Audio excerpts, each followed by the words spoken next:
करून बघा, गावात तुम्हाला कधीतरी आल्याच्या नंतर पेट्रोलचा टँकर गळालेला बघितलाय का कोण तुमच्यापैकी?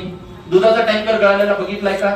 तर नाही बघितला. पण पाण्याचा टँकर गळाल्याशिवाय गावात येत नाही हे मात्र तुम्ही बघितलेलं आहे. त्याचं कारण एक आहे, पेट्रोलचा टँकर का गळत नाहीये किंवा दुधाचा टँकर का गळत नाही? कारण त्याला पैसे मोजावे लागतात. पण पाण्याला आजपर्यंत तुमच्याकडून कुणीही पैसे घेतले नाही, कारण निसर्गाने ती तुम्हाला फुकट दिलेली देणगी आहे. म्हणून तुम्ही त्याच्याकडे सकारात्मक दृष्टिकोनातून पाहत नाही किंवा उद्याचं संकट म्हणून तुम्ही जर बघायला लागले तर मला वाटतंय पाणी हे आपल्याला रोज नियमितपणे मिळणार आहे, लक्षात ठेवा.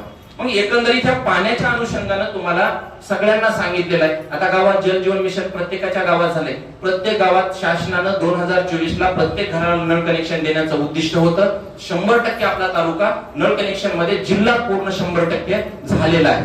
मग आता आम्हाला काय करायचंय तर एकंदरीत नळाला आलेलं पाणी आम्हाला 40 लिटरहून 55 लिटर पर्यंत लोकांना पाणी द्यायचंय एका माणसाला.